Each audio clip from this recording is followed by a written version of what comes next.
आज आप सुनने वाले हैं ज्येष्ठ मास महात्म्य का छठा अध्याय। उससे पहले आइए हम सब भगवान के एक भक्त का सच्चा प्रसंग सुनते हैं।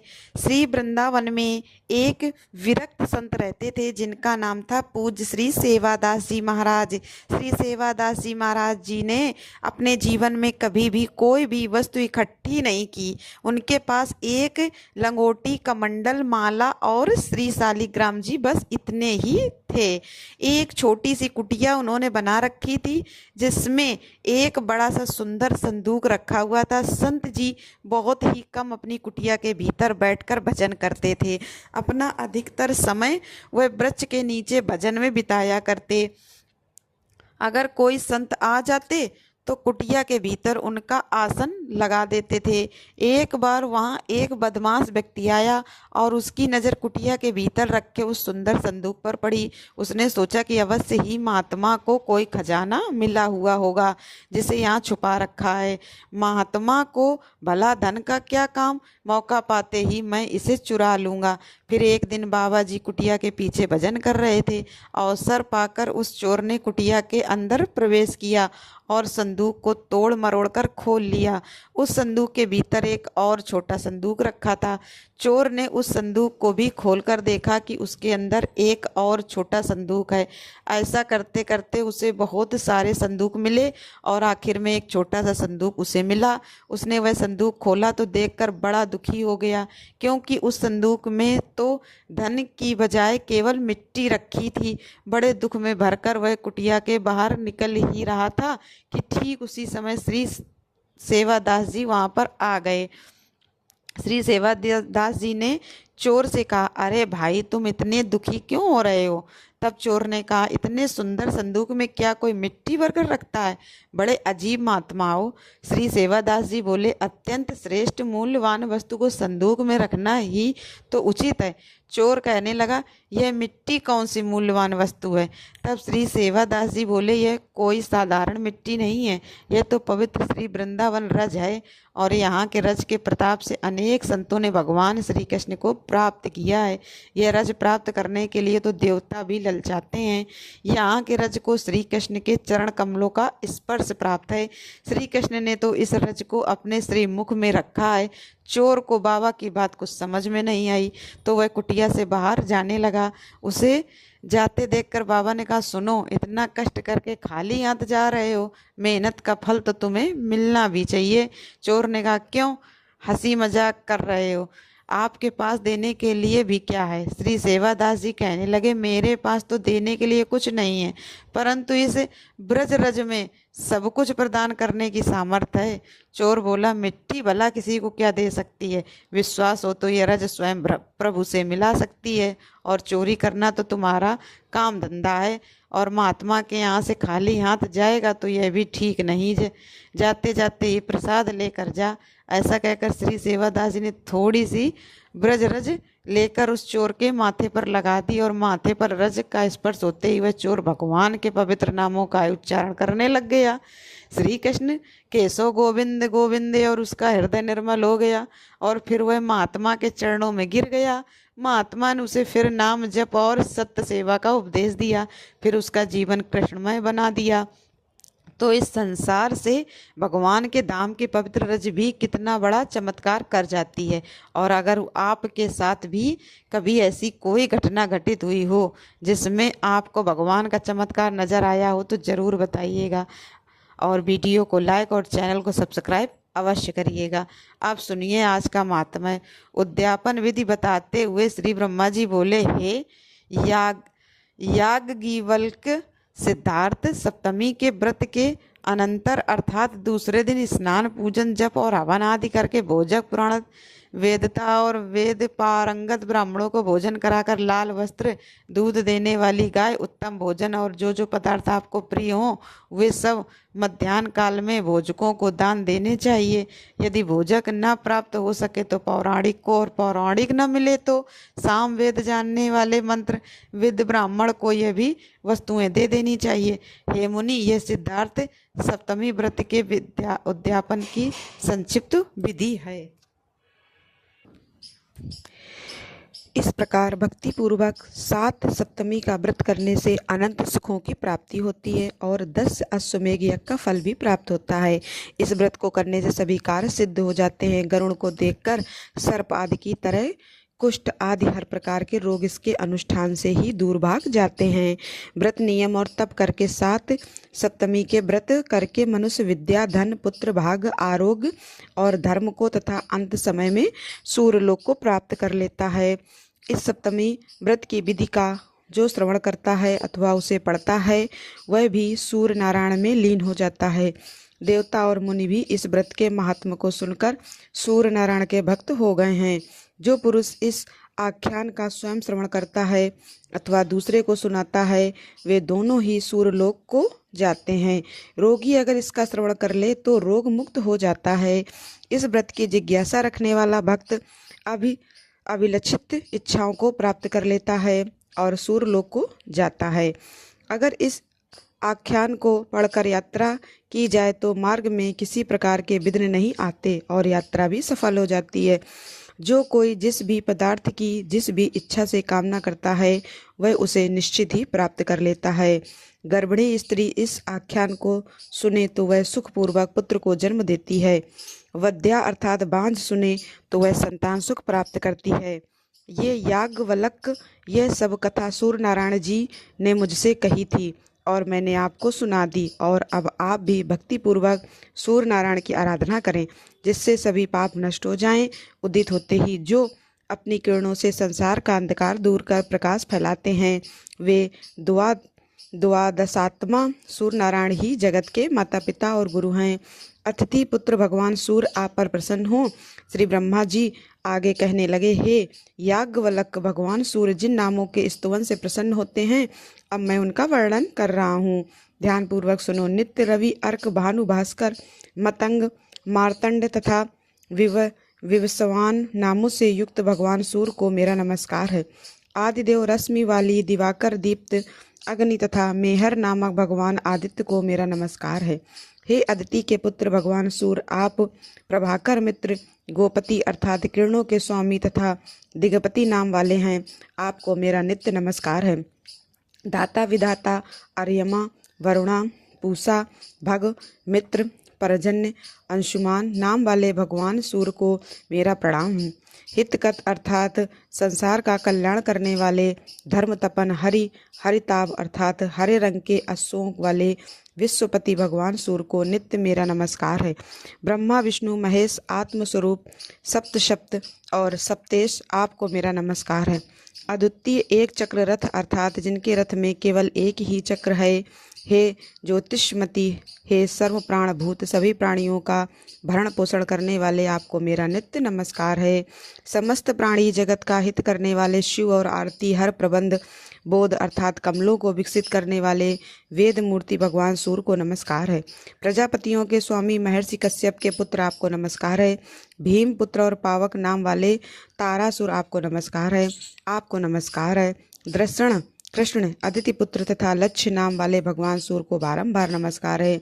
श्री ब्रह्मा जी ने कहा, याज्ञवल्क्य जो मनुष्य सायंकाल और प्रातःकाल इन नामों का पवित्र होकर पाठ करता है वह मेरे समान ही मनोवांछित फलों को प्राप्त कर लेता है।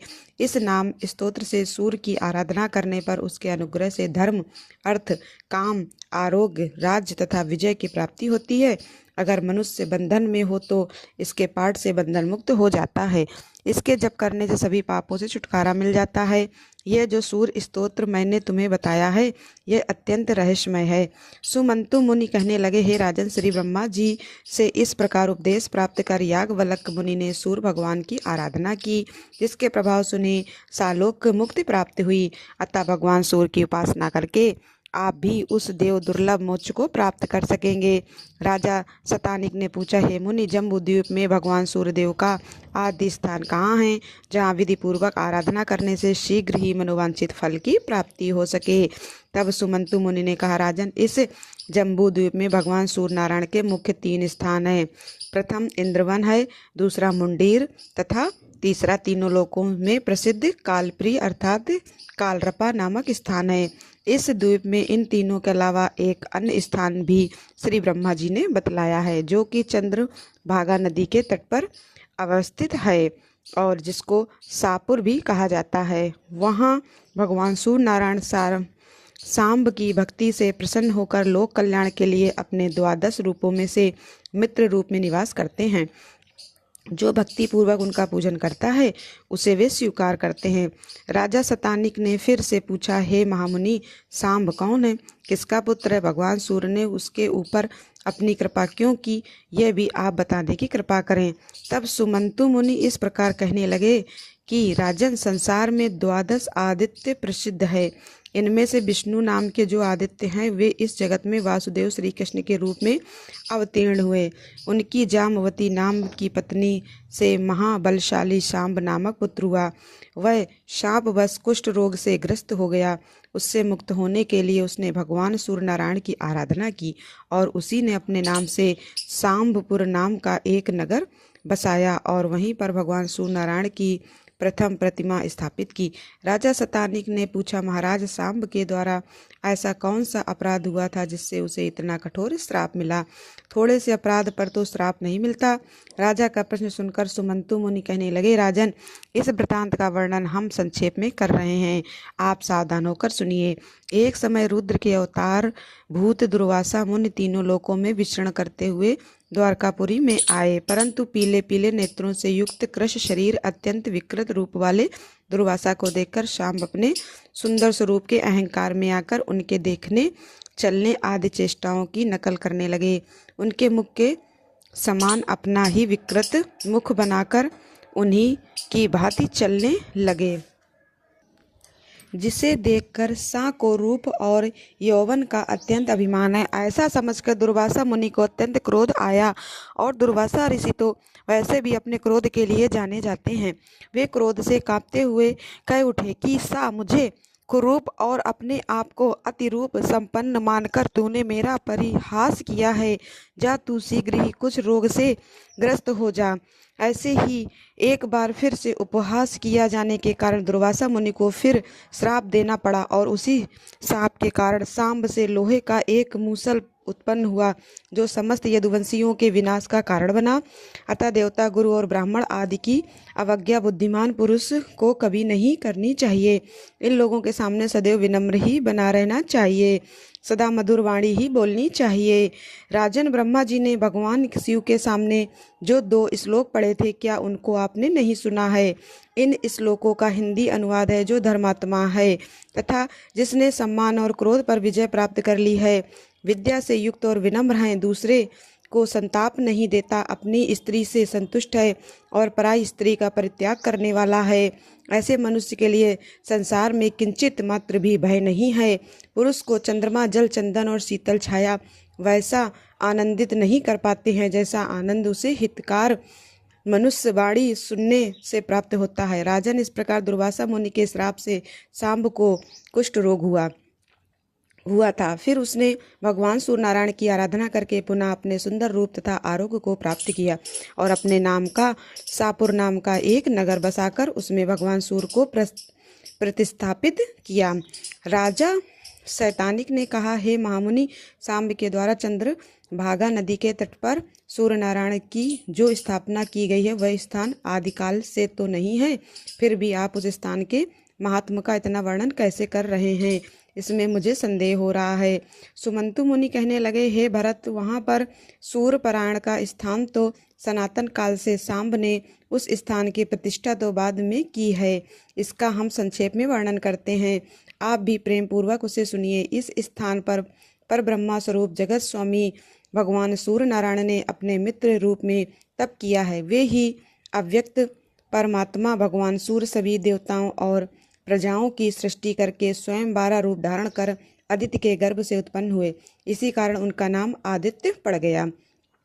इंद्रधाता, परजन्य, पूषा, त्वष्टा, अर्यमा, भग, विवस्वान, अंशु, विष्णु, वरुण तथा मित्र, ये सूर्य भगवान की 12 मूर्तियां हैं। इन सबसे संपूर्ण जगत व्याप्त है। इनमें से प्रथम इंद्र नामक मूर्ति देवराज में स्थित है, जो सभी दैत्यों और दानवों का संहार करती है। दूसरी धाता नामक मूर्ति प्रजापति में स्थित होकर सृष्टि की रचना करती है। तीसरी पर्जन्य नामक मूर्ति किरणों से स्थित होकर अमृत वर्षा करती है। पूषा नामक चौथी मूर्ति मंत्रों में अव्यवस्थित होकर प्रजा पोषण का कार्य करती है। पांचवी त्वष्टा नाम की जो मूर्ति है वह वनस्पतियों और औषधियों में स्थित है। छठी मूर्ति आर्यमा प्रजा की रक्षा करने के लिए पूर्व में स्थित है। सातवीं भग नामक मूर्ति पृथ्वी और पर्वतों में विद्यमान है। आठवीं विवस्मान नामक मूर्ति अग्नि में स्थित है और वह प्राणियों के भक्षण किए हुए अन्न को पचाती है। नवीं अंशु नामक मूर्ति चंद्रमा में अव्यवस्थित है, जो जगत को आप्यायित करती है। 10वीं विष्णु नामक मूर्ति दैत्यों का नाश करने के लिए सदैव अवतार धारण करती है। 11वीं वरुण नाम की मूर्ति समस्त जगत की जीवनदा दायिनी है और समुद्र में उसका निवास है, इसलिए समुद्र को वरुणालय भी कहा जाता है। 12वीं मित्र नामक मूर्ति जगत का कल्याण करने के लिए चंद्रभागा नदी के तट पर विराजमान है। यहाँ सूर्य नारायण से मात्र वायुपान करके तप किया है और मित्र रूप से यहाँ पर है, इसलिए इस स्थान को मित्र पद अर्थात मित्रवन भी कहते हैं। यह अपनी कृपामय दृष्टि से संसार का अनुग्रह करते हुए भक्तों को भांति भांति के वर देकर संतुष्ट करते रहते हैं।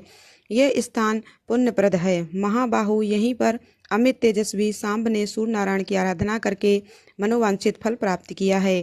उनकी प्रसन्नता और आदेश से सांब ने यहाँ भगवान सूर्य को प्रतिष्ठापित किया है।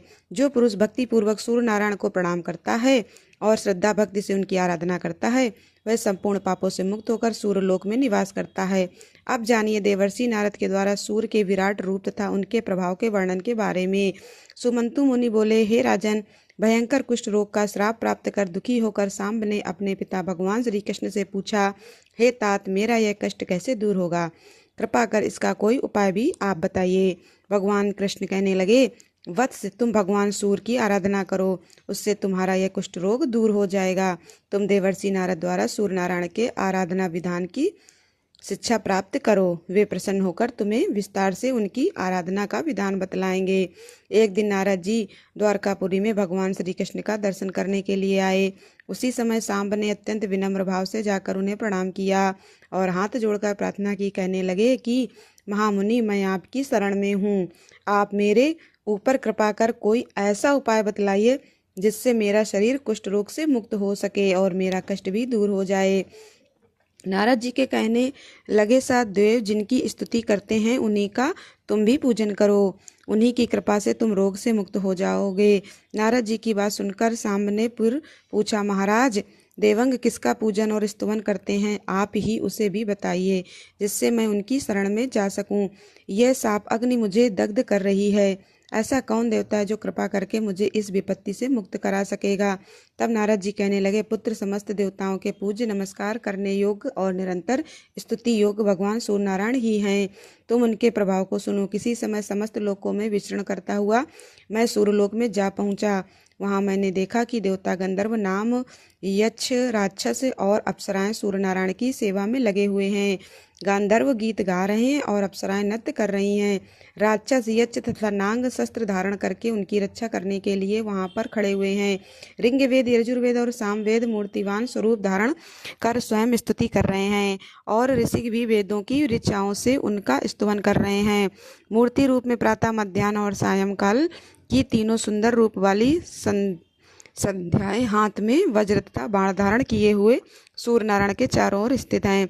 प्रातः संध्या रक्त वर्ण की हैं, मध्याह्न संध्या चंद्रमा के समान श्वेत वर्ण की और सायं संध्या मंगल के समान वर्ण वाली हैं। आदित्य, वसु, रुद्र, मरुद तथा अश्वनी कुमार आदि सभी देवग तीनों संध्याओं में उन भगवान सूर्य का पूजन करते हैं। इंद्र सदैव वहां खड़े होकर भगवान सूर्य की जय जयकार करते रहते हैं। गरुण का ज्येष्ठ भ्राता अरुण उनका सारथी है। वह काल के अवयवों से निर्मित उनके रथ का संचालक भी है। हरे वर्ण के छंद रूप 7 अश्व उनके रथ में जुते हुए हैं। रांगीज तथा निसुम्बा नाम की 2 पत्नियां उनके दोनों ओर बैठी हुई हैं। सभी देवता हाथ जोड़कर उनके चारों ओर खड़े हुए हैं। पिंगल, लेखक, दंडनायक, आदिगण तथा कलमास नामक 2 पक्षी द्वारपाल के रूप में उनकी सेवा में लगे हुए हैं। दिंडी उनके सामने और ब्रह्मा आदि सभी देवता उनकी स्तुति कर रहे हैं। भगवान सूर्य नारायण का ऐसा प्रभाव देखकर मैंने सोचा कि यही देव हैं जो समस्त देवताओं के पूज्य हैं। सा तुम भी उन्हीं की शरण में जाओ।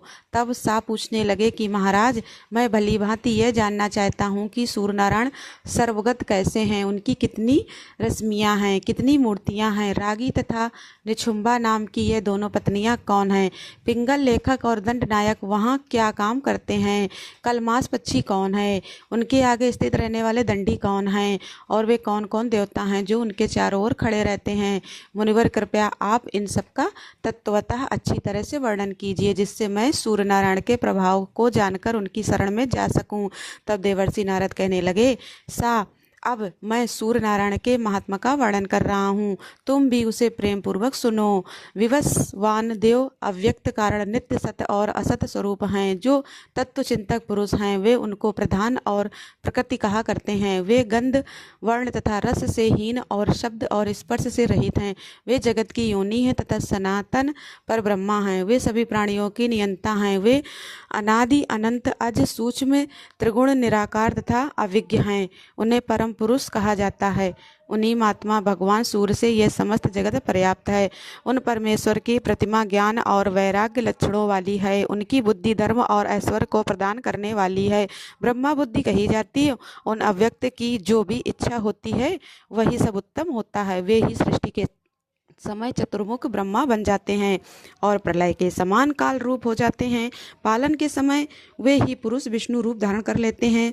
स्वयंभू पुरुष की ये तीनों अवस्थाएं उनके 3 गुणों के अनुसार हैं। वे आदिदेव होने के कारण आदित्य तथा अज्ञात होने के कारण अज कहे गए हैं। देवताओं में महान होने से वे महादेव भी कहे गए हैं। समस्त लोकों के ईश होने तथा अधीश होने के कारण वे सूर्य कहे गए हैं। बृहत होने से ब्रह्मा और भवत्व होने से भव कहे जाते हैं। वे समस्त प्रजाओं की रक्षा और पालन करते हैं, इसलिए प्रजापति कहे गए हैं। पूर्व में शयन करने से पुरुष उत्पाद न होने और अपूर्व होने से स्वयंभू नाम से प्रसिद्ध है। हिरण्या में रहने के कारण वह हिरण्यगर्भ कहे जाते हैं। ये दिशाओं के स्वामी ग्रहों के ईश देवताओं के भी देवता होने से देवदेव तथा देवाकर भी कहे जाते हैं। तत्व दृष्टा ऋषियों ने आपको नार कहा है।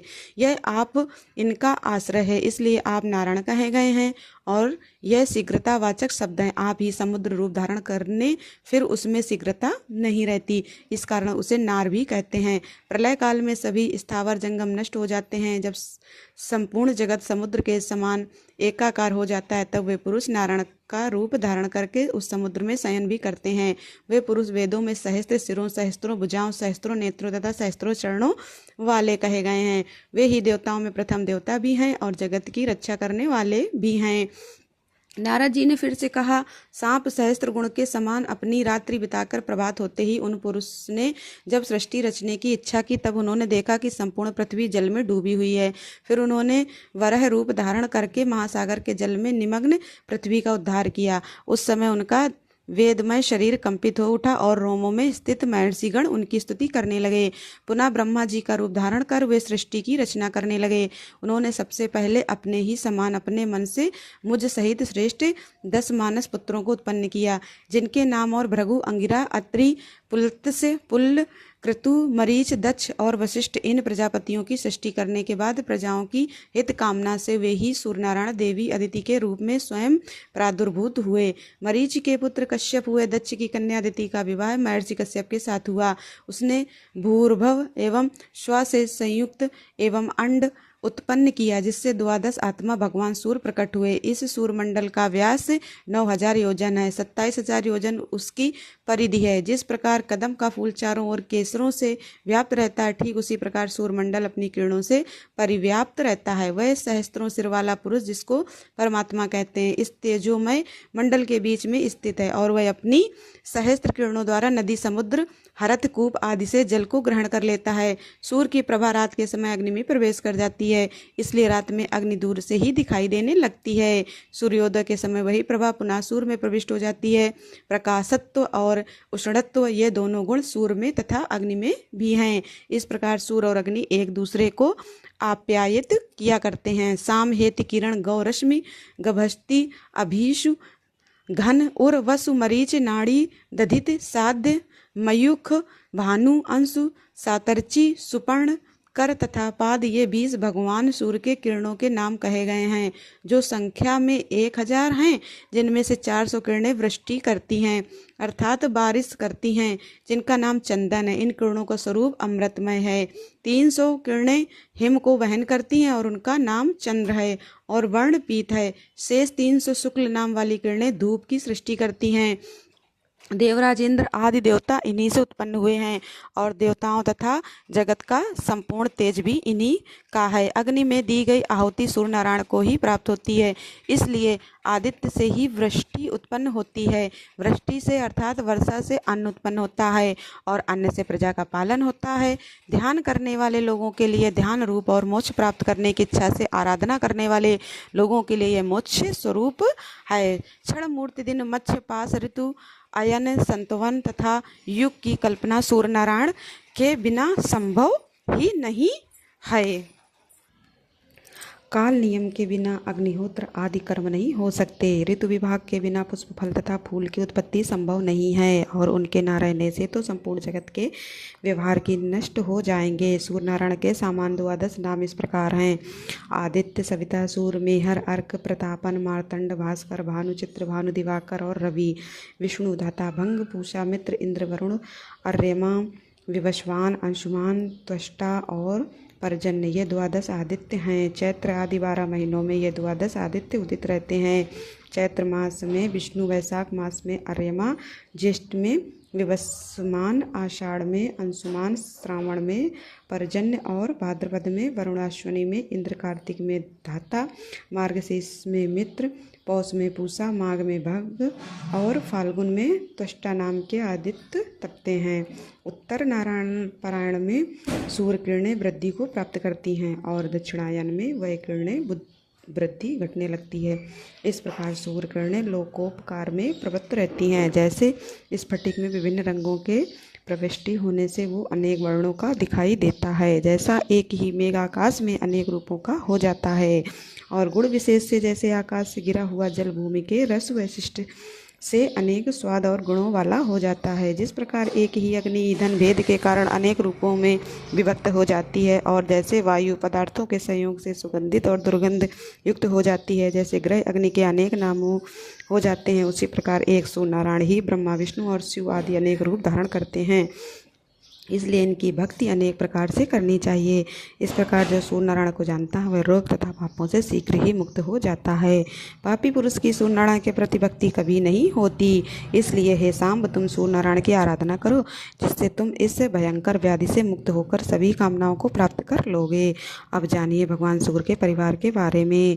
सुमंतु मुनि कहने लगे, हे राजन, सांब ने नारद जी से पुनः पूछा, हे महामुनि, आपने भगवान सूर्य नारायण के अत्यंत आनंदप्रद महात्मा का वर्णन किया, जिससे मेरे हृदय में एक प्रति दृढ़ भक्ति उत्पन्न हो गई। अब आप भगवान सूर्य नारायण की पत्नी महाभागा, रागी और निशुंभा तथा दंडी और पिंगल आदि के विषय में भी बताइए। तब नारद जी कहने लगे, सांब, भगवान सूर्य नारायण की रागी जुई और निशुंभा नाम की 2 पत्नियां हैं। इसमें से रागी को दौ अर्थात स्वर्ग और निशुंभा को पृथ्वी भी कहा जाता है। शुक्ल सप्तमी को धो के और मार्ग कृष्ण पक्ष की सप्तमी तिथि को निशुंभा अर्थात पृथ्वी के साथ सूर्य नारायण का संयोग होता है, जिससे रागिंजनी देसे जल और निशुंभा पृथ्वी से तीनों लोगों के कल्याण के लिए अनेक प्रकार की सस्य संपत्तियां अर्थात अन्न उत्पन्न होता है। सस्य अर्थात अन्न को देखकर अत्यंत प्रसन्नता से ब्राह्मण हवन करते हैं। स्वाहाकार तथा सदाकार से देवताओं और पितरों की तृप्ति होती है।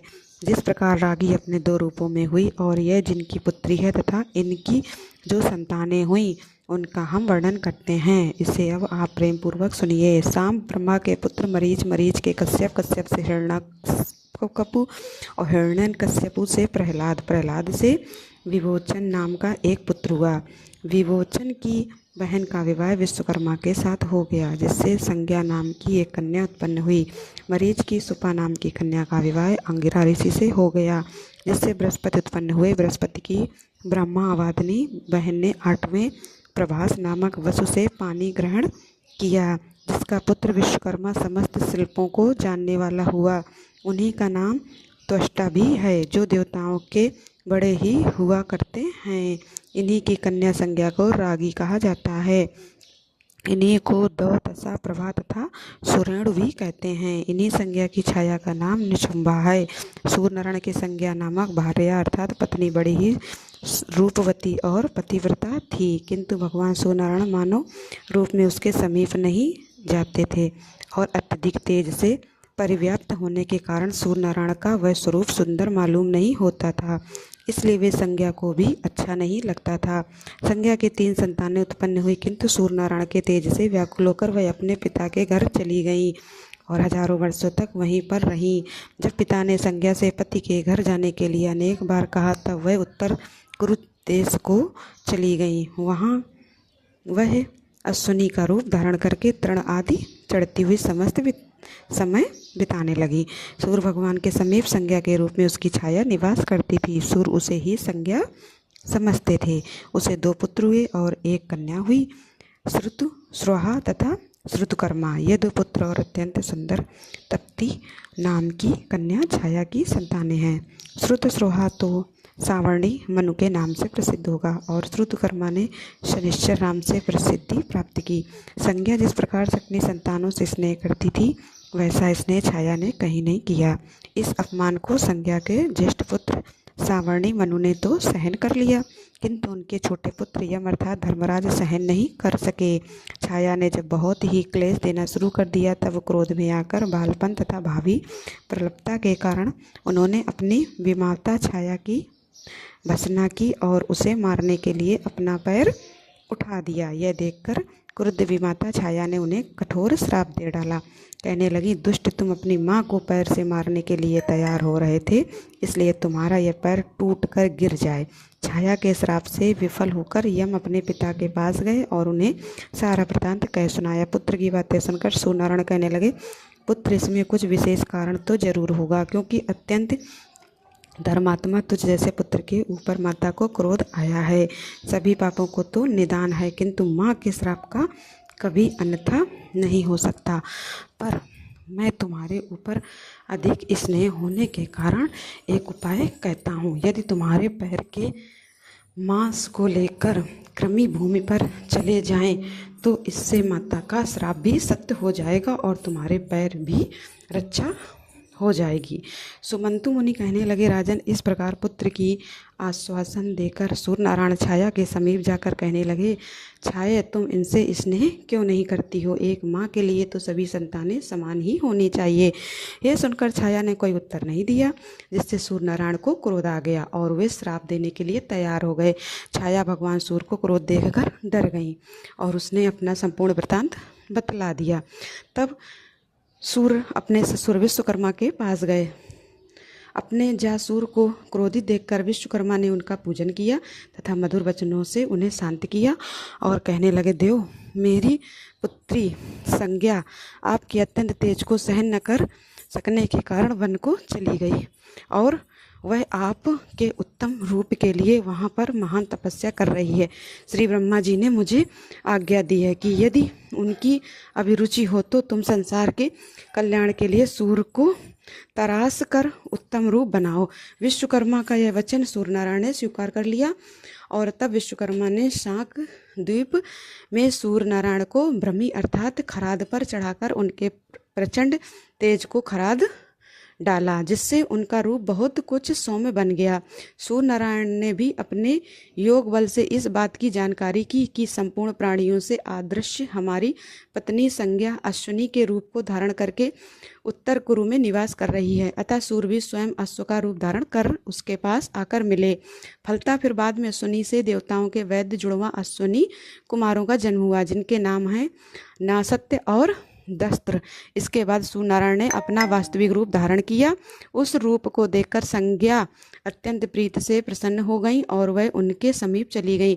फिर संज्ञा से रेवंत नाम का पुत्र उत्पन्न हुआ, जो कि भगवान सूर्यनारायण के समान ही सौंदर्य संपन्न था। इस प्रकार सावणी, मनु, यम, यमुना, शनि, तप्ती 2 अश्विनी कुमार वैवस्वत, मनु और रेवंत ये सब सूर्य की संतानें हुई।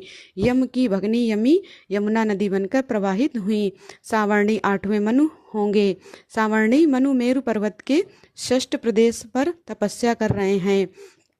सावर्णी के भ्राता शनि एक ग्रह बन गए और उनकी भगनी तपती नदी बन गई, जो विंध्यगिरि से निकलकर पश्चिमी समुद्र में जाकर मिल जाती हैं। और इस नदी में स्नान करने से बहुत ही पुण्य प्राप्त होता है। और सौम्या नदी से तप्ती का संगम और गंगा नदी से वैवस्वती यमुना का संगम होता है। दोनों अश्विनी कुमार देवताओं के वैद्य हैं, जिनकी विद्या से ही वैद्यज्ञ भूमि पर अपना जीवन निर्वाह करते हैं। सूर्य नारायण ने अपने समान रूप वाले रेवंत नामक पुत्र को अश्वों का स्वामी बनाया। जो मनुष्य अपने गंतव्य मार्ग के लिए रेवंत की पूजा करके प्रस्थान करता है, उसके मार्ग में कभी क्लेश नहीं होता, उसके मार्ग में कभी कोई संकट नहीं आता। विश्वकर्मा जी के द्वारा सूर्य नारायण को खराद पर चढ़ाकर जो तेज ग्रहण किया गया, उससे उन्होंने भगवान सूर्य की पूजा करने के लिए भोजकों को उत्पन्न किया। जो अमित तेजस्वी सूर्य नारायण की संतानोत्पत्ति की इस कथा को सुनता अथवा पढ़ता है, वह सभी पापों से मुक्त होकर अंत में सूर्य लोक को प्राप्त हो जाता है। हरे कृष्ण। आज का अध्याय यहीं समाप्त हुआ। अब सुनिए सीता नित्यनेम की कहानी। यह कहानी सीता माता कहती थी और भगवान श्री राम से सुना करते थे। एक दिन भगवान को किसी काम से बाहर जाना पड़ गया, तो सीता माता कहने लगी, प्रभु मेरा तो 12 वर्ष का नित्यनेम है और आप बाहर जाएंगे तो मैं अपनी कहानी किसे सुनाऊंगी। तब भगवान राम जी ने कहा कि तुम कुएं की पाल पर जाकर बैठ जाना और वहाँ जो औरतें पानी भरने आएंगी उन्हें अपनी कहानी सुना देना। सीता माता भगवान के कहे अनुसार कुएं की पाल पर जाकर बैठ गई। तभी एक स्त्री आई जिसने रेशम जरी की साड़ी पहन रखी थी और सोने का घड़ा ले रखा था। सीता माता ने उसे देखा तो कहने लगी कि बहन, मेरा 12 वर्ष का नित्यनेम सुन लो। तब वह स्त्री बोली, मैं तुम्हारा नित्यनेम सुनूंगी तो मुझे तो घर जाने की देर हो जाएगी, फिर मेरी सास मुझे लड़ेगी। उसने कहानी नहीं सुनी और चली गई। घर जाते ही उसकी रेशम जरी की साड़ी फट गई, सोने का घड़ा मिट्टी के घड़े में बदल गया। यह सब देखकर सासू माँ ने पूछा, अरे बहू, ये किसका दोष अपने सिर लेकर आई हो।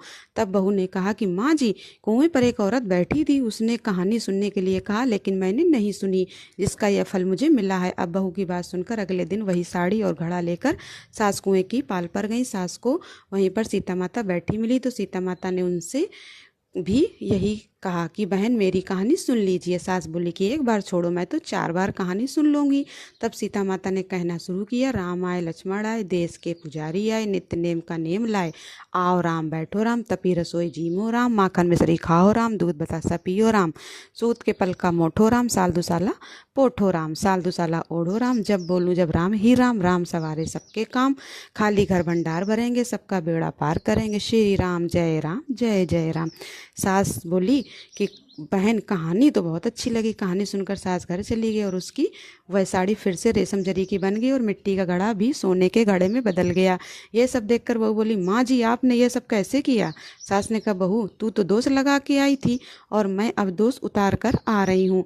बहू ने हैरान होकर फिर पूछा कि मैं तो माँ जी वह कुएं वाली स्त्री कौन है। सास बोली, वो तो साक्षात सीता माता थी, वे पुराने से नया कर देती हैं, खाली घर में भंडार भर देती हैं, वह लक्ष्मी जी का वास घर में कर देती हैं, व्यक्ति की जो भी इच्छा उसे पूरा कर देती हैं। तब बहू बोली, माँ जी फिर तो ऐसी कहानी मुझे भी सुना दीजिए। सास बोली कि ठीक है तुम भी सुनो।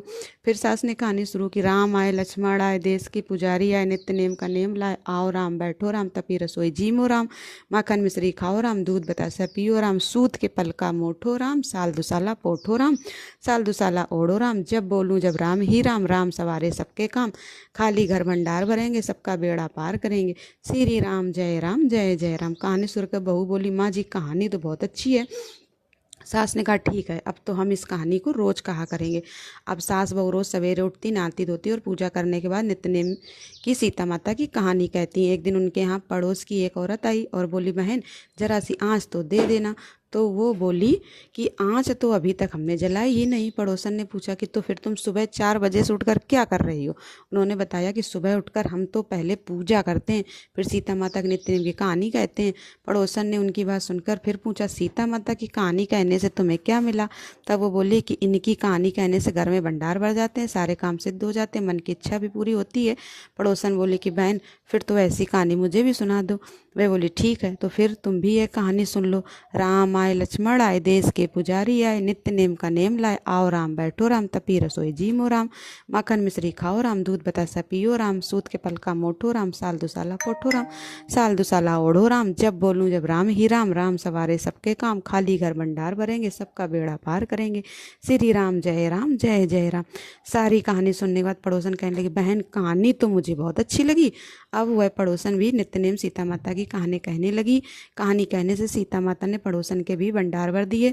अब तो पूरे मोहल्ले में नित्यनेम की कथा चल पड़ी और हर किसी की मनोकामना सीता माता की कृपा से पूरे होने लगी।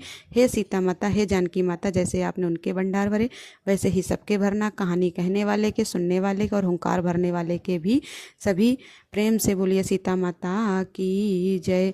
अब सुनिए श्री कृष्ण चालीसा पाठ।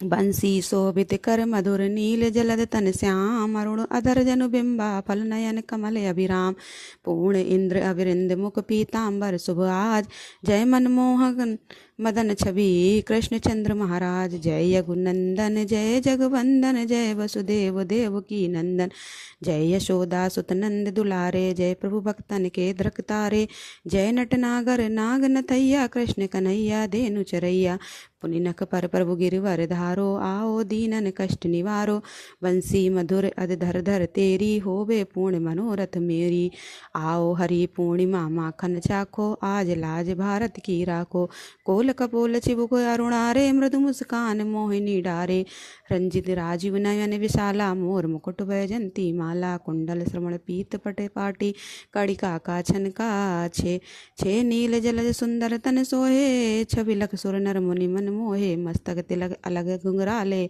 आओ कृष्ण बांसुरी वाले, कर पय पान सूत नहीं तार्यो, अका बका कागा सुर मार्यो, मधुवन जलत अग्नि जब ज्वाला, भय शीतल लखित नंद लाला, सुरपति जब ब्रज चढ़ियो रिसाई, मसूर धार वारी बरसाई, लगत लगत ब्रज चहन बहायो, गोवर्धन नख धारी बचायो, लग सुदा मन भ्रम अधिकाई, मुखम महे 14 भवन दिखाई, दुष्ट कंसे अति उधम मचायो, कोटि कमल जब फूल मंगायो, नाथी काल यही तब तुम लीन है, चरण चिन्ह दे निर्भय कीन है, करी को बिन संग रास विलासा, सबकी पूर्ण करी अभिलाषा, केतिक महा असुर संहार्यो, कंस ही केस पकड़ दे मार्यो, मात पिता की बंदी छुड़ाई, उगर सेन कहे राज दिलाई, मैं से मृतक क्षय सुत लायो, मातु देव की शोक मिटायो, भौ माँ सुर मुर दैत्य संहारो, लाए टदस सहस कुमारो, देवी नहीं तड़ चीर संघारा, जरा सिंधु राक्षस कहे मारा, असुर बकासुर आदि के मार्यो,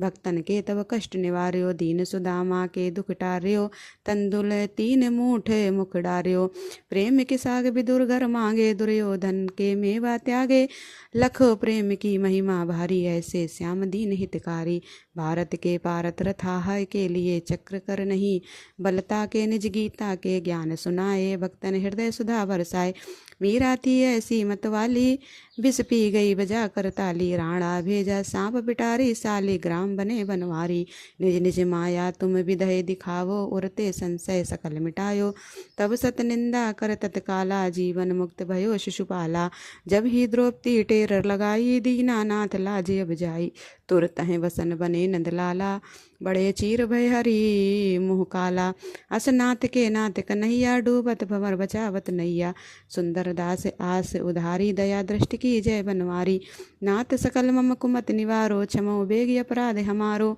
खोलो पट अब दर्शन दीजिए, बोलो कृष्ण कन्हैया की जय, बोलो कृष्ण कन्हैया की जय, बोलो कृष्ण कन्हैया की जय। यह चालीसा कृष्ण का पाठ करे, उधारी अष्ट सिद्धि नवनिधि फल लहे, पदार्थ चारी, बोलो श्री कृष्ण भगवान की जय। तुलसी महारानी नमो नमो, हर की पटरानी नमो नमो, धन तुलसी पूर्ण तप कीनो, धन तुलसी पूर्ण तप कीनो, सालिग्राम बनी पटरानी नमो नमो तुलसी महारानी, जाके पत्र मंजरी कोमल, जाके पत्र मंजरी कोमल, श्रीपति कमल चरण लपटानी नमो नमो तुलसी मारा, नमो नमो धूप दीप नैवेद्य आरती, धूप दीप नैवेद्य आरती, पुष्पन की वर्षा बरसानी नमो नमो तुलसी मारा, नमो नमो 56 भोग 3600 व्यंजन, 56 भोग 3600 व्यंजन, बिन तुलसी हरि एक न मानी, नमो नमो तुलसी, बिन तुलसी हरि एक न मानी, नमो नमो तुलसी महारानी, नमो नमो। सभी सखी मैया तेरो यश गावें, सभी सखी मैया तेरो यश गावें, गावे भक्ति दाने दी महारानी। नमो नमो तुलसी महारानी, नमो नमो हर की पटरानी, नमो नमो तुलसी महारानी, नमो नमो हर की पटरानी। बोलो तुलसी मैया की जय। दोस्तों वीडियो को लाइक और चैनल को सब्सक्राइब अवश्य करिएगा। धन्यवाद दोस्तों।